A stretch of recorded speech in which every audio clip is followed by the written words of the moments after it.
علینا یسیر نحن اعلم بما یقولون وما انت علیہم بجبار فذکر بالقرآن من یخاف وعید۔ حضرات ذی وقار، محترم سامعین و سامعات، کائنات میں جتنی بھی مخلوقات پرورش پا رہی ہیں ان سب کا رب ایک ہی ہے، ورب الافلاق رب الاملاک، کہ جس نے ہر جاندار کے رزق کا ذمہ اپنے پاس رکھا ہے۔ اس کا فرمانا یہ ہے کہ وَمَا مِن دَابَّةٍ فِي الْأَرْضِ إِلَّا عَلَى اللَّهِ رِزْقُهَا، جانداروں میں سے کوئی بھی جاندار اپنے جان رکھتا ہو اسے سمجھ لینا چاہیے کہ اس کا رزق اس رب کے ذمے ہے جو سب کی تربیت کرنے والا ہے، اور اس کا رزق اس سردار کے پاس موجود ہے جس کی سرداری میں کوئی شک نہیں، اور اس کا رزق اس رب کے پاس موجود ہے کہ جو انسان کی ساری جسمانی ضروریات کو بن مانگے سمجھ کر عطا کر دیتا ہے۔ اس لیے کہا وَإِن تَعُدُّوا نِعْمَةَ اللَّهِ لَا تُحْصُوهَا، اگر تم اللہ کی نعمتوں کا شمار کرنا چاہو تو یہ تمہارے لیے ممکن نہیں۔ تمہاری انگلیاں ختم ہو جائیں، تمہارے قلم گھس جائیں، تمہاری انک ختم ہو جائے، تمہارے رب کی نعمتیں، ان کا شمار، ان کا شکر، یہ تمہارے اندر پورا ہو جانا یہ ممکن نہیں۔ اور صرف ایک بار کی بات نہیں ہے، دنیا کے سارے درخت 7 مرتبہ قلم کی شکل اختیار کر لیں اور دنیا کا 70% پانی وہ سارے کا سارا سیاہی بن جائے، ایک بار نہیں، 2 بار نہیں، 7 مرتبہ بھی ایسا ہو جائے، ما نفیدت کلمات اللہ، تیرے رب کی تعریف کے کلمات مکمل نہیں ہو سکتے، ان کا حق نہیں ادا کیا جا سکتا۔ اور جو اللہ رب العالمین نے تیرے نصیب میں لکھ دیا ہے، جو مقدر میں کر دیا ہے، اس سے بڑھ کر تجھے مل نہیں سکتا، کوئی تجھے دے نہیں سکتا، کوئی تیرا رزق چھین نہیں سکتا۔ جو اس بات پر ایمان رکھے گا تکن اغنى الناس، رسول اللہ صلی اللہ علیہ وسلم فرماتے ہیں دنیا کی سب سے بڑی بے نیازی اس کے دل میں رکھ دی جائے گی، اور اس کو کسی دوسرے کی فکر نہیں، کسی دوسرے کے مال پر اس کی نظر نہیں ہوگی۔ اور یہ دوسری وصیت ہے جو رسول اللہ صلی اللہ علیہ وسلم نے سیدنا ابو ہریرہ کا ہاتھ پکڑ کر کی، اور اس وصیت کا پہلا ٹکڑا ہم نے یہ کہا تھا اتق المحارم تکن اعبد الناس، حرام سے بچنا سیکھیے، آپ لوگوں میں سب سے بڑھ کر عبادت والے بن جائیں۔ اگر آپ چاہتے ہیں کہ آپ لوگوں کے درمیان ایک مقام حاصل کریں، مرتبہ حاصل کریں، اور آپ کے اوپر عبادت گزار ہونے کی نشانی ہو، تو نیکی کر لینا، سجدے کر لینا، تہجدیں ادا کر لینا، مسجدیں کھڑی کر دینا، یتیموں کے سر پہ ہاتھ رکھ دینا، یہ نیکیاں ہیں۔ لیکن سب سے اعلیٰ نیکی یہ ہے کہ نفس بھی مطمئن ہو، حالات بھی سارے میسر ہوں، انسان کی قوتیں اور طاقتیں بھی ہوں، انسان کے پاس پوری پاور ہو، لیکن پھر بھی وہ اپنے رب سے ڈر کے حرام کا ارتکاب نہ کرے۔ تو جو مزہ اس حرام کو چھوڑنے میں اللہ بندے کو عطا کرتے ہیں وہ دنیا کے کسی اور مزے کے اندر نہیں۔ اور دوسری یہ وصیت وَارْضَ بِمَا قَسَمَ اللَّهُ لَكَ، اس چیز پر راضی ہو جائیے جو اللہ نے آپ کے نصیب میں لکھ دیا ہے۔ تکن اغنى الناس، اللہ کے رسول صلی اللہ علیہ وسلم فرماتے ہیں کہ آپ لوگوں میں سب سے بڑھ کر غنی ہو جائیں گے۔ ہماری مصیبت یہ ہے، ہمارا المیہ یہ ہے کہ ہمارے پاس نفسیاتی مریض بننے کے بہانے، ہم منٹ منٹ پر اپنی ذات کو ایسا روگ لگاتے ہیں کہ ہم ایک لمحے کے اندر ایسے نفسیاتی دباؤ کا شکار ہوتے ہیں کہ پورے معاشرے کے اندر شوگر بھی عام ہے، بی پی کے مریض بھی بہت زیادہ ہیں، اور پھر کوئی نفسیاتی دباؤ میں آ کے اس کے گردے فیل ہوتے ہوئے نظر آ رہے ہیں، اور کوئی نفسیاتی دباؤ میں آ کر حسد کا شکار ہوتا ہے، کوئی لالچ میں آ کر قتل کر دیتا ہے، حرام کا ارتکاب کر لیتا ہے۔ وجہ اس کی پیچھے 3 درجے ہیں۔ یہ 3 درجات جو انسان کو نفسیاتی مریض بنانے میں اہم کردار ادا کرتے ہیں، ان میں سے پہلا درجہ پہلا درجہ یہ ہوتا ہے کہ انسان کسی لا حاصل کی تمنا کر بیٹھتا ہے، کسی سے محبت کر لی، کسی چیز کو متعین کر لیا اور یہ کوشش شروع کر دی کہ بس جی اب میں نے یہی حاصل کرنا ہے، جو مرضی ہو جائے مجھے یہ چیز چاہیے اور بس چاہیے۔ اب اس کو لینے کے لیے اللہ تللے کرتا ہے، محنت کرتا ہے، دن رات ایک کرتا ہے، لیکن رب کی کرنی ایسی ہوتی ہے اس کو وہ چیز نہیں ملتی، اس کے نصیب میں نہیں ہوتی۔ یہ فصل کے لیے بیج ڈالتا ہے، آسمانی آفت آتی ہے، فصل اس کے مقدر میں نہیں تھی، تباہ ہو گئی۔ یہ اتنا اس کو اپنی جان کے اوپر ہیوی لے جاتا ہے، اتنا اس کا دل کے ساتھ اپنا روگ لگا لیتا ہے کہ یہ روگی دل لگی کرتا کرتا اس کے دل کو ایسی لگتی ہے کہ یہ نفسیاتی مریض بن جاتا ہے۔ آپ انگلش میں اسے انیکسٹی کا نام بھی دے سکتے ہیں، جسے آپ نفسیاتی دباؤ کہتے ہیں۔ یہ کسی لا حاصل کے پیچھے بھاگتا ہے حتیٰ کہ اس کو وہ چیز نہیں ملتی، اور اس بنا پر یہ نفسیاتی دباؤ کا شکار ہو کر اپنے اندر ہی اندر گھلتا چلا جاتا ہے۔ دوسرا درجہ یہ ہوتا ہے کہ انسان نے جو مانگا ہوتا ہے، جس لا حاصل کی تمنا کی ہوتی ہے، اللہ اسے وہ چیز عطا کر دیتا ہے جو اس نے مانگا ہوتا ہے، جو اس نے بیج بویا ہوتا ہے، جس کے لیے محنت کی ہوتی ہے، اللہ اس کو وہ چیز دے دیتا ہے۔ اور یہ اکثر ایسا ہوتا ہے، اکثر ایسا ہی ہوتا ہے کہ ہم کچھ اللہ سے طلب کرتے ہیں، اللہ ہمیں وہ چیز ہماری مانگ کے مطابق عطا کر دیتا ہے۔ اور یہ اللہ کا واضح فرمان ہے، وَآتَاكُم مِّن كُلِّ مَا سَأَلْتُمُوهُ، وہ اللہ کہ جس نے تمہیں بن مانگے عطا کیا، جو تم نے اس سے مانگا وہ بھی اس نے دیا۔ اللہ رب العالمین جب بندے کو اس کی مانگ پر عطا کر دیتا ہے تو اگلا درجہ انسان پر یہ آتا ہے، جیسا کہ میں نے عرض کیا، یہ بہانے بناتا ہے، ڈھونڈتا ہے کہ کسی طریقے میں نفسیاتی دباؤ میں آؤں اور معاشرے کے اندر بڑا ہی بیچارہ سا بن کر میں اپنے آپ شو کرواؤں۔ تو یہ جب اس چیز کو حاصل کرتا ہے تو پھر اس کی توقعات جو اس چیز سے لگی ہوئی ہوتی ہیں وہ پوری نہیں ہوتی۔ بسا اوقات ایسا بھی ہوتا ہے۔ اس کی مثال آپ یوں سمجھ لیں، انسان نے فصل اپنی لگائی، محنت کی، اس نے ایسٹیمیٹ لگایا کہ مجھے اتنا پھل حاصل ہوگا، لیکن ایسٹیمیٹڈ کوانٹٹی اس کے پاس نہیں آئی۔ اس بنا پر یہ امید چھوڑ بیٹھتا ہے، اور جب امید ٹوٹتی ہے، اس کی امیدوں کا محور ختم ہوتا ہے، یہ نفسیاتی مریض بن جاتا ہے، اپنے دل کو روگ لگا کر روگی بن کر بیٹھ جاتا ہے۔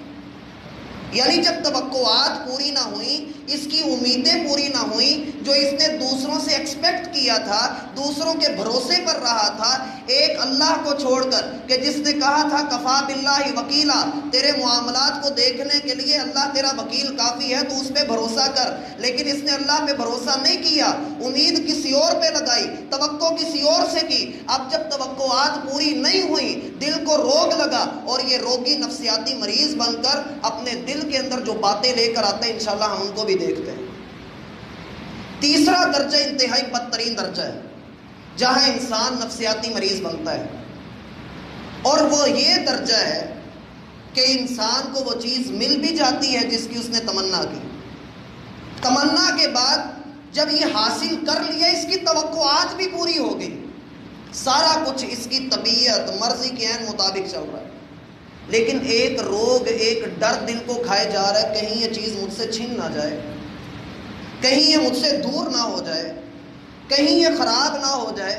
یہ ایسا ڈر دلوں کے اندر بٹھا دیا گیا ہے، کسی بھی چیز کے چھن جانے کا ڈر، کہ جس کی بنا پر انسان نفسیاتی مرض کی بدترین حد تک پہنچ جاتا ہے۔ ان تینوں درجات کی ایک ہی وجہ ہے، انسان نے لا حاصل کی تمنا کی، نہیں ملا، تب بھی روگی ہے، انسان کو مل گیا، توقعات پوری نہیں ہوئی، تب بھی نفسیاتی مرض کا شکار ہے، اور اگر مل گیا ہے، توقعات بھی پوری ہوئی ہیں، اور اب چھن جانے کا ڈر دل کو لگا کر یہ روگی بنا بیٹھا ہے، تو پیچھے تینوں چیزوں کے پیچھے ایک بات نظر آتی ہے، اور وہ مشترک ہے، کامن چیز نظر آتی ہے، اور وہ کامن چیز کیا ہے؟ اللہ کی تقسیم پہ راضی نہ ہونا۔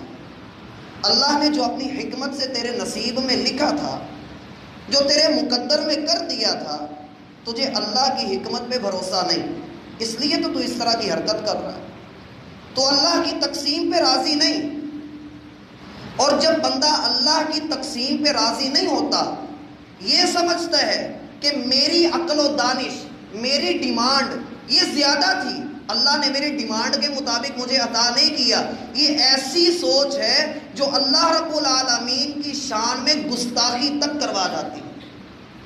وفات ہوئی بیٹے کی اور گھروں کے اندر سے عورت کی آواز آتی ہے، اللہ نو ساڈا گھر لبا سی، نعوذ باللہ من ذالک۔ وَرْضَ بِمَا قَسَمَ اللَّهُ لَكَ، اللہ کی تقسیم پہ جو راضی ہو جاتا ہے اسے ان چیزوں کی فکر نہیں ہوتی۔ اب جو شخص یہ روگی بنا بیٹھا ہے، نفسیاتی مرض اپنے آپ کو لگائے بیٹھا ہے، یہ دراصل اللہ کی تقسیم پہ راضی نہیں اور اس کی ڈیمانڈ پوری نہیں ہوئی۔ اب یہ اللہ سبحانہ و تعالیٰ کے بارے میں غلط تصورات، عقائد اپنے دل کے اندر بناتا چلا جا رہا ہے۔ حدیث میں آتا ہے، رسول اللہ صلی اللہ علیہ وسلم فرماتے ہیں، ان اللہ یبتلی عبدہ بما آتاہ، اللہ سبحانہ و تعالیٰ اپنے بندے کو کچھ بھی عطا کرتے ہیں۔ یاد رکھیے، اللہ نے غربت دی ہو یا امیری دی ہو، اللہ نے بندے کو کچھ بھی عطا کیا ہو، حدیث کے الفاظ ہیں اور مسند احمد کی صحیح سند کے ساتھ روایت ہے، ان اللہ یبتلی عبدہ بما اعطاہ، اللہ رب العالمین اپنے بندے کو جو بھی عطا کرتے ہیں، اللہ اس چیز میں بندے کی آزمائش کرتے ہیں۔ آزمائش شرط ہے، یہ ہو کر ہی رہنی ہے۔ یہ مت سمجھیے کہ ہم نے لا الہ الا اللہ پڑھ لیا اب اس کے بعد ہم آزاد ہیں، جو دل کرتا ہے کریں۔ اللہ فرماتے ہیں نہیں، احاسب الناس ان یترکوا ان یقولوا آمنا وهم لا یفتنون، لوگوں نے یہ گمان کر لیا ہے کہ صرف ایمان کا دعویٰ کریں گے اور آزمائے نہیں جائیں گے۔ وَلَقَدْ فَتَنَّ الَّذِينَ مِن قَبْلِهِمْ، ہم نے پہلے لوگوں کو بھی آزمائش کی اور ان کی بھی آزمائش کر کے پرکھیں گے، پتہ لگے کہ کھرا کون ہے اور کھوٹا کون ہے۔ اب جب اللہ سبحانہ و تعالی آزمائش کرتے ہیں، اس آزمائش میں اللہ رب العالمین کا جو انداز ہوتا ہے وہ کچھ اس طرح سے ہے کہ فَمَنْ رَضِيَ بِمَا قَسَمَ اللَّهُ لَهُ، جو اللہ کی تقسیم پہ راضی ہو جاتا ہے، جو اللہ رب العالمین کی تقسیم پہ راضی ہو جاتا ہے، تھوڑا دیا ہے تب بھی راضی ہے، زیادہ دیا ہے تب بھی راضی ہے۔ اور یہ تھوڑے زیادہ کی جو بات ہے، یہ بھی انشاءاللہ میں تفصیل سے آپ کے سامنے رکھوں گا کہ ہمارے ہاں تھوڑے زیادہ کس کو کہا جاتا ہے۔ بندے کو اللہ رب العالمین نے جو بھی چیز عطا کی ہے، بندہ اس میں اللہ رب العالمین کی رضا میں راضی رہتا ہے، جو اللہ نے تقسیم اس کے مقدر میں کر دی یہ اس کو قبول کرتا ہے۔ اللہ کے رسول فرماتے ہیں بارک اللہ لہ فی، دعا ہے اللہ اس کو برکتوں سے نوازے۔ اللہ کے رسول کی دعا ہے جو اللہ کی تقسیم پہ راضی رہتا ہے، بارک اللہ لہ فی، اللہ اس کو برکتوں سے نوازے، ووسع، اور اللہ رب العالمین اسے مزید بھی عطا کرے۔ یہ محمد الرسول اللہ کی دعا ہے، رد نہیں کی جائے گی۔ وَمَن لَّمْ يَرْضَ، اور دوسرا شخص وہ ہے جو راضی نہیں ہو رہا، اللہ کی تقسیم کو تقسیم نہیں مان رہا اور اپنے اندر روک پالے بیٹھا ہے کہ میری ڈیمانڈ اللہ نے پوری نہیں کی، اللہ مجھے عطا نہیں کرتا، مجھے ایک وقت ہو گیا اللہ سے مانگتے ہوئے، عرصہ گزر گیا، 80 سال ہو گئے اللہ نے اولادیں نہیں عطا کی، پتہ نہیں کیا ہو گیا ہے، بندہ اللہ کی تقسیم پہ راضی نہیں۔ اللہ کے رسول فرماتے ہیں وَمَن لَّمْ يَرْضَ، اور جو راضی نہیں ہوتا، لَمْ يُبَارِكْ لَهُ، اللہ اس کو کوئی برکت عطا نہیں کرتا اور نہ ہی اللہ سبحانہ و تعالیٰ اس سے راضی ہوتا ہے۔ یہ مسند احمد کی روایت پکار پکار کر مجھے اور آپ کو جو سمجھا رہی ہے، اپنے دل سے پوچھئے کہ ہم کہاں پر کھڑے ہیں، کہ اللہ رب العالمین نے ہمیں جس حال میں رکھا تھا اس کو ہی اچھا لگا۔ مزہ تو تب ہے کہ آپ اللہ کی دی ہوئی بے بسی پہ بھی راضی ہو جائیں، مزہ تو تب ہے کہ جب آپ کی آنکھوں سے آنسو نکل رہے ہوں، پوری دنیا آپ کو دبا رہی ہو اور آپ کی ٹانگیں کھینچی جا رہی ہوں، آسمان کی طرف نگاہ کر کے کہیے اللہ اگر تو اس حال میں اپنے بندے کو دیکھ کر راضی ہے تو میں 1000 مرتبہ راضی ہوں۔ لیکن یہ کیا بات ہوئی کہ اللہ کی تقسیم پہ راضی نہ رہنا، اور پھر انسان جب اللہ کی تقسیم پہ راضی نہیں ہوتا، اللہ معاف فرمائے، یہ جس طرح کے رستوں کا اپنے اندر چناؤ کرتا ہے، اپنی زندگی میں جو رستے اختیار کر لیتا ہے، اس کا انتخاب بڑا گھناؤنا ہوتا ہے۔ اور وہ رستے کون سے ہیں؟ وہ شرک کے رستے ہیں۔ جب یہ اللہ کی تقسیم پہ راضی نہیں ہوتا، یہ شرک کے رستوں کی طرف چلتا ہے۔ اللہ کے رسول صلی اللہ علیہ وسلم نے فرمایا تھا خوشخبری ہے اس شخص کے لیے جسے اللہ نے اسلام کی طرف ہدایت دی، پھر اللہ نے اسے رزق دیا تو پورا پورا رزق دیا، نہ کم دیا نہ زیادہ دیا، اور اللہ رب العالمین نے اسے قناعت جیسی نعمت عطا کر دی۔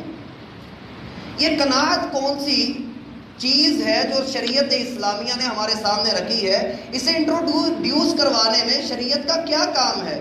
قناعت یہ ہے 3 مہینے گھر میں چولہا نہیں جل رہا لیکن زبان پہ گلا کوئی نہیں۔ قناعت یہ ہے کہ محمد الرسول اللہ صلی اللہ علیہ وسلم پہ 2 دن لگاتار ایسے نہیں گزرے کہ آپ نے روٹی 2 دن کھائی ہو لگاتار۔ اور قناعت یہ ہے کہ محمد الرسول اللہ صلی اللہ علیہ وسلم کی زندگی میں نبوت کے بعد 1 دن بھی ایسا دکھا دیں کہ آپ نے 2 وقت کا کھانا کھایا ہو۔ قناعت اسے کہا جاتا ہے۔ اللہ رب العالمین نے اپنے محبوب کو یہاں تک کہہ دیا تھا کہ آپ حکم کریں مکہ کے سارے پہاڑوں کو سونے کا بنا دیں، مکہ کے جتنے گھر ہیں ساروں کی سیڑھیاں چاندی کی بنا دی جائیں۔ سورہ زخرف کے اندر یہ ساری باتیں موجود ہیں۔ سورہ بنی اسرائیل کا مطالعہ کے لیے یہ باتیں قرآن نے کی ہیں، لیکن رسول اللہ صلی اللہ علیہ وسلم نے کیا کہا؟ اے اللہ یہ چیزیں نہیں چاہیے، تیری رضا چاہیے، تو مطلوب ہے، تو نے جس حال میں رکھا ہم اس حال میں راضی ہیں۔ قد افلح من اسلم، بڑا ہی شخص وہ کامیاب ہو جاتا ہے جو اسلام لے آتا ہے اور پھر اللہ کے دیے ہوئے پر راضی ہو جاتا ہے۔ یہ دونوں حدیثیں ذہن کے اندر رکھیے۔ اب اللہ کے رسول صلی اللہ علیہ وسلم کا ایک فرمان یہ بھی ہے، یہ میرا بھائی ایسی خشک باتیں ہیں، ایسی باتیں ہیں کہ جو ہم سب کو اندر سے کھائے جاتی ہیں۔ وجہ اس کی یہ ہے کہ ہم نے نہ اس کے اوپر کبھی غور کیا ہوتا ہے، نہ کبھی پڑھا ہے، نہ کبھی سنا ہے۔ اللہ کے رسول صلی اللہ علیہ وسلم نے یہ بات آج سے 1400 سال پہلے کی کہ اپنی نظر کو نیچا رکھا کریں۔ ہم نے نظر کو نیچا رکھنا صرف اس حد تک لیا کہ غیر محرم عورتوں کو نہیں دیکھنا، ہم نے اس حد تک نیچا کیا کہ حرام کے اندر ہم نے ملوث نہیں ہونا، اس لیے اپنی نظر کو نیچا رکھنا ہے۔ اچھی بات ہے، بھلی بات ہے، اسلام نے اس بات کا حکم دیا ہے، لیکن اسلام نیچے اگر نظر جھکاتا ہے تو آنکھ بند کرنے کا نہیں کہتا۔ اسلام یہ کہتا ہے کہ اپنی نظر جھکا کر نیچے دیکھیے کہ آپ کے نیچے کیا ہے۔ اور اگر غور کیا جائے تو انسان جب نیچے دیکھتا ہے تو اسے وہ لوگ بھی نظر آتے ہیں جو معاشرے کے اندر کیڑے مکوڑوں جیسی زندگی بسر کر کے بھی اللہ کا شکر ادا کرتے ہیں، اور یہ پھر ساری نعمتوں کے اندر اللہ کا نہ شکر ہے۔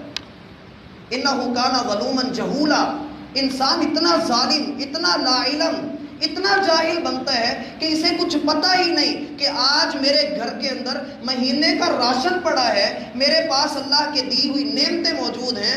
میرا بھائی اللہ رب العالمین نے نہ صرف یہ کہ جسمانی نعمتیں عطا کی ہیں، خارجی نعمتوں کو ہی دیکھنا شروع کر دیں تو وہی اللہ کی بڑی زیادہ ہے۔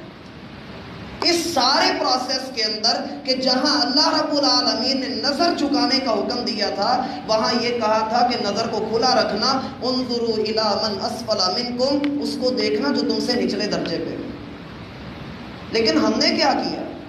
ہم نے تو غریب کا استحصال کر کے اس کی جیب میں تو 10-20 روپے جا رہے تھے، ہم نے ان کے اوپر بھی ہاتھ ڈالنا شروع کر دیا اور یہ سمجھا کہ ہم رعایت کروا رہے ہیں، ہم اپنی سیکیورٹی کے لیے یہ کام کر رہے ہیں۔ اللہ کے رسول صلی اللہ علیہ وسلم نے کہا تھا انظروا الی من هو اسفل منکم، جو تم سے نچلے درجے پہ ہے اس کو دیکھو۔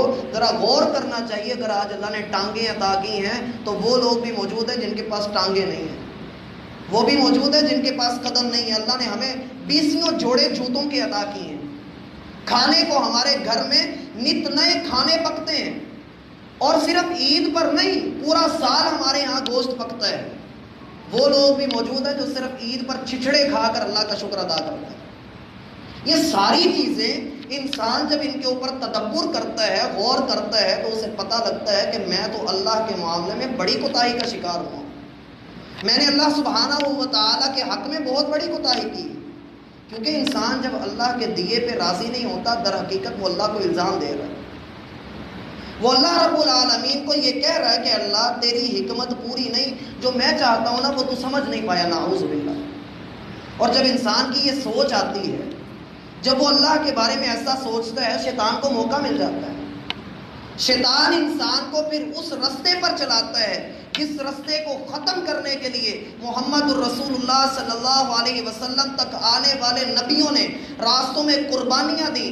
آپ تاریخ کو اٹھا کر دیکھیے کہ کس طرح سے موسیٰ علیہ السلام کو قوم جو ہے تکلیف پہنچا رہی ہے. زکریا علیہ السلام کو شہید کر دیا گیا ہے, یحییٰ علیہ السلام کی گردن اتار دی گئی ہے, اور کس طریقے سے محمد الرسول اللہ کو طائف میں پتھر پڑ رہے ہیں, صحابہ کرام میں سے بلال کو مکہ کی گلیوں میں گھسیٹا جا رہا ہے. وجہ کیا تھی کہ دعویٰ یہ تھا کہ ایاک نعبد و ایاک نستعین, سجدہ اللہ کو کرتے ہیں تو مانگتے بھی اسی کے ہیں اور منگتے بھی اسی کے بنتے ہیں. 360 بت جو کعبہ کے ارد گرد پڑے ہوئے تھے سب کو ختم کر کے کہا تھا کہ رازق اللہ ہے, مالک اللہ ہے, اولاد دینے والا اللہ ہے, بارشیں برسانے والا اللہ ہے, نفع دینے والا اللہ ہے, نقصانوں کے اندر حوصلے دینے والا اللہ ہے. پھر انسان جب نہ سمجھا تو پھر انسان نے شرک کا وہ راستہ اختیار کیا کہ الامان الحفیظ. پھر یہ گاڑی کے ساتھ جوتا باندھتا ہوا بھی نظر آتا ہے, یہ اپنی کوٹھی کے اوپر کالی ہانڈی الٹی کرتا ہوا بھی نظر آتا ہے, یہ بواسیر کے علاج کے لیے ہاتھ میں دم کیا ہوا چھلا پہنتا بھی نظر آتا ہے. اور پھر غریب کو گیدڑ سونگی چاہیے کہ کسی طریقے یہ امیر بن جائے, کسی کے ستارے گردش میں ہیں تو فیروزہ نقد لیتا پھرتا ہے.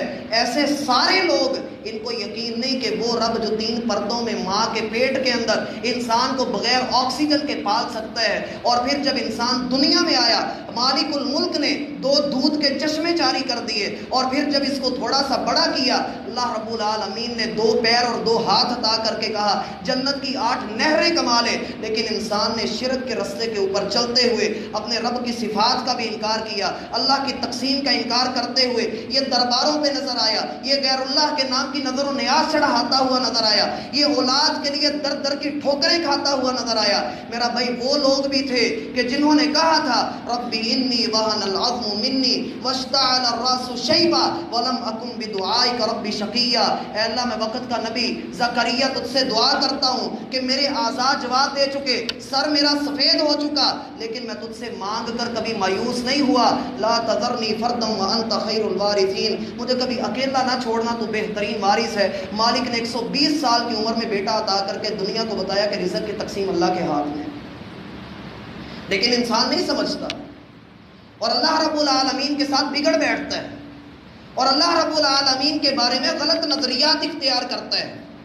اور جب یہ ایسا ہے تو پھر میرا بھائی دل پر ہاتھ رکھ کے بتائیے کہ اللہ قادر نہیں ہے, کہ اللہ رب العالمین بندے کی حاجت روائی نہیں کرتا, کہ اللہ مشکل کشائی نہیں کرتا. کیا یہ فیروزہ نگ اور خاص رنگ کا لباس پہن لینا, خاص دنوں کے اندر خاص وظیفے کر لینا اور ہنڈیاں الٹی کر کے رکھ دینا, اور نہ جانے کون کون سے انداز کہ شادی ہو رہی ہے تو دلہے نے ہاتھ میں چھری پکڑی ہوئی ہے کہ میرے اوپر سایہ نہ ہو جائے, اور نظر بد سے بچنے کے لیے مرچوں کا اوپر سے وار کر لوگوں کے آگے پھینکنا, یہ ساری چیزیں یا تو اللہ کو قادر نہ مانیے یا ان چیزوں کو باطل مانیے. یہ ساری باتیں توحید کے عین مخالف بندے کو لے کر آتی ہیں کہ جس کی نصیحت اللہ کے رسول نے پہلی بات میں کہی تھی اتق المحارم تکن اعبد الناس, حرام سے بچنا اگر عبادت گزار بننا چاہتے ہو, اور شرک جیسی حرام چیز دنیا میں اور کوئی نہیں. انسان اللہ رب العالمین کی عزت کو چیلنج کر رہا ہوتا ہے. اب رزق کس اعتبار سے, رزق ہم سمجھتے ہیں کہ شاید مال ہے, دولت ہے, صرف یہی رزق ہے, ہرگز نہیں میرا بھائی. رزق اگر دیکھنا ہے تو اللہ کا فرمان دیکھیے زُيِّنَ لِلنَّاسِ حُبُّ الشَّهَوَاتِ مِنَ النِّسَاءِ وَالْبَنِينَ وَالْقَنَاطِيرِ الْمُقَنطَرَةِ مِنَ الذَّهَبِ وَالْفِضَّةِ وَالْخَيْلِ الْمُسَوَّمَةِ وَالْأَنْعَامِ وَالْحَرْثِ ذَلِكَ مَتَاعُ الْحَيَاةِ الدُّنْيَا. لوگوں تمہاری بیویاں, تمہارے بیٹے, تمہاری پراپرٹیز, تمہارے سونے چاندی کے ڈھیر, تمہاری گاڑیاں, تمہارا حسن, تمہارے جلوے, تمہارے جمال اور تمہارے پاس دی ہوئی صلاحیتیں, یہ سارے کا سارا اللہ کا رزق ہے. اللہ رب العالمین نے اگر رنگ کا پکا بلال کو بنایا تھا تو اسلام کی دولت بھی دی تھی. دوسری طرف ابو لہب رنگ کا بڑا بھلا تھا لیکن تبت یدا ابی لہب کہلوا گیا اپنے آپ. اللہ کے ہاں ان چیزوں کی کوئی حیثیت نہیں. آپ امیر ہیں, غریب ہیں, صف ایک میں بیٹھنا پڑے گا. آپ رنگ کے جس طرح کے بھی ہیں ایک صف میں آنا پڑے گا. اسلام نے کوئی امتیاز نہیں رکھا, اور اسلام نے یہ کہا ہے ان اکرمکم عند اللہ اتقاکم, اللہ کے ہاں قدر اس کی ہوتی ہے جو اللہ رب العالمین سے ڈرتا ہے, حرام سے بچتا ہے, تقوی والا بنتا ہے. اور اگر دیکھنا ہو کہ ہم اللہ سبحانہ و تعالی کی تقسیم کو کس طرح سے دیکھتے ہیں, آج سے تقریباً 50-60 سال پہلے آگ جلائی جاتی تھی, لوگ آگ کے اوپر اپنے کھانے پکانے کیا کرتے تھے. لیکن جب آبادی بڑھی اس رب نے سارے انداز ہی بدل دیے. رب نے پہلے پٹرول عطا کیا، پٹرول کم پڑا تو اللہ نے گیس عطا کر دی، اور اب گیس چل رہی ہے، ساری دنیا جلا رہی ہے. رزق کے بڑھتے ہوئے چند منظر بھی دیکھیے کہ جب سال 6 مہینے میں مرغی کا گوشت گھر میں پکتا تھا، جب کوئی مہمان آتا تھا، آج اللہ نے اتنی وسعتیں عطا کر دی ہیں، بڑے بڑے پولٹری فارم، اور 50-50 ہزار مرغیاں ایک وقت کے اندر وہ پال کر پوری دنیا کے اندر سپلائی کر رہی ہیں. اللہ رب العالمین نے رزق بڑھایا نہیں تو اور کیا کیا ہے. ہاں اگر ہم اوپر سانپ بن کر بیٹھ جائیں تو یہ اور بات ہے. اللہ سبحانہ و تعالی فرماتے ہیں نحن قسمنا بینہم معیشتہم فی الحیات الدنیا ورفعنا بعضهم فوق بعض درجات لیتخذ بعضهم بعضا سخریا. ہم نے دنیا کی معیشت کو لوگوں میں تقسیم کر دیا ہے، ہر بندہ اپنا اپنا حصہ لے کر جا رہا ہے. ایک موبائل کو آپ دیکھ لیں، اس کے ساتھ کتنے لوگوں کا رزق جڑا ہوا ہے.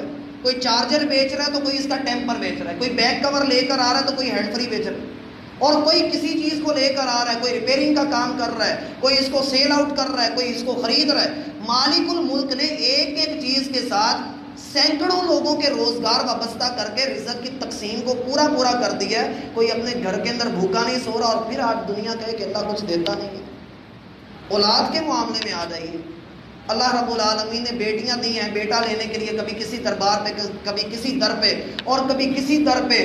پھر شاعر نے صحیح کہا، کبھی ان کے در کبھی ان کے در، کبھی در بدر غم عاش کی طرح شکریہ میں کہاں کہاں سے گزر گیا. انسان کو سمجھ نہیں آتی ہے.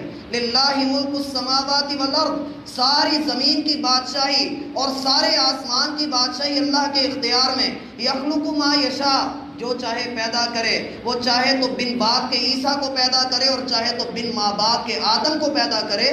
جسے چاہے بیٹے عطا کر دے اور جسے چاہے بیٹیاں عطا کر دے. جسے چاہے اللہ بیٹے بھی دے اور بیٹیاں بھی دے. وَيَجْعَلُ مَن يَشَاءُ عَقِيمًا، جسے چاہے اللہ کچھ بھی نہ دے. کون ہے جو اس کے علم کو چیلنج کرے، اور کون ہے جو اس کی قدرتوں کے اندر انٹرفیئر کرے؟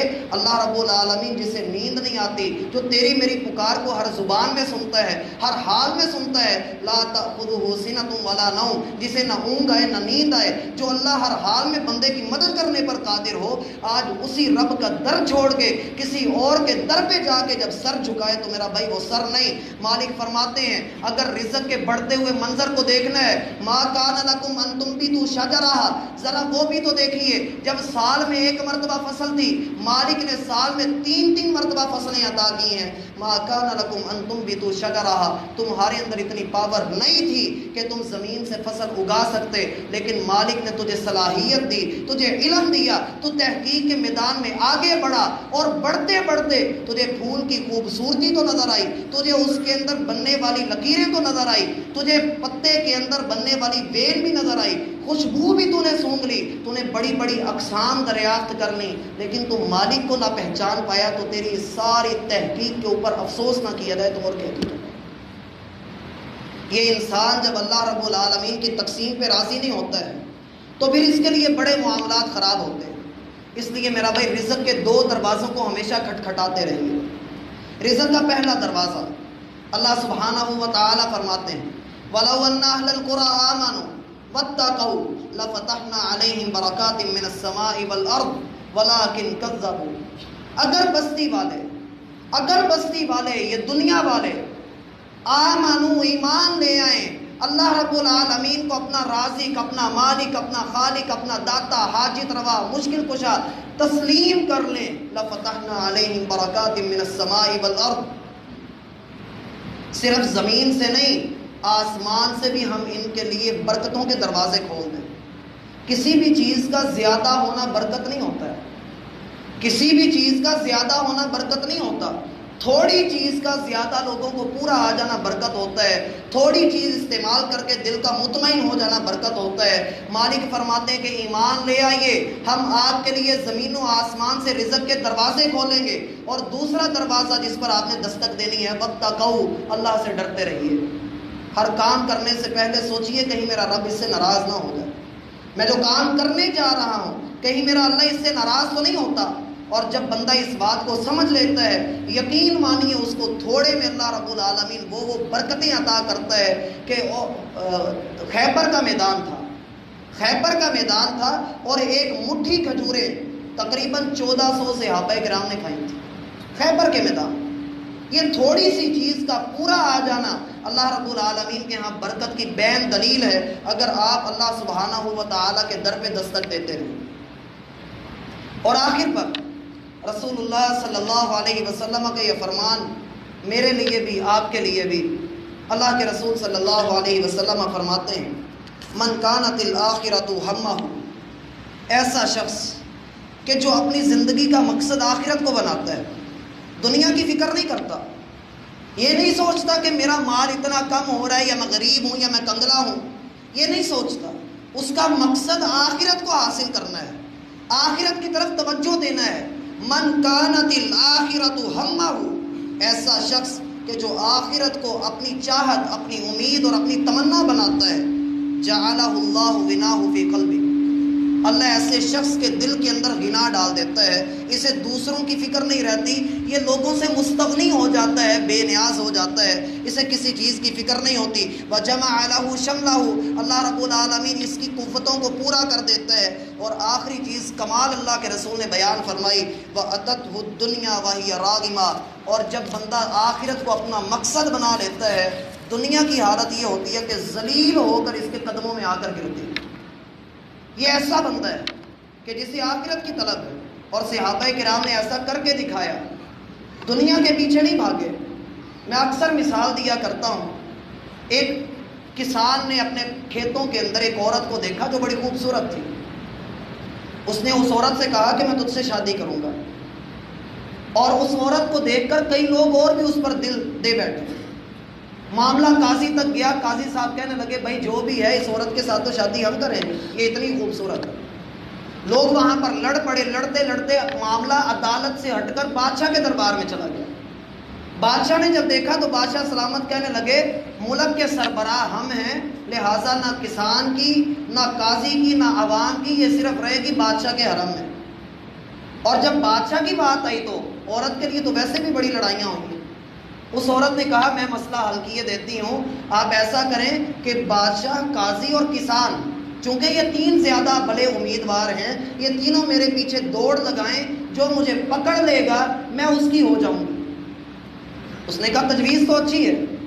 اب دوڑ شروع ہوئی تو وہ لڑکی تو ہوا سے باتیں کرتی جا رہی اور یہ تینوں اس کے پیچھے بھاگ رہے ہیں۔ سب سے پہلے بادشاہ سلامت اپنے بوڑھے ہونے کی وجہ سے گر پڑے، پھر قاضی صاحب گرے، اور آخر پر کسان جو جوان تھا وہ بھی گر پڑا۔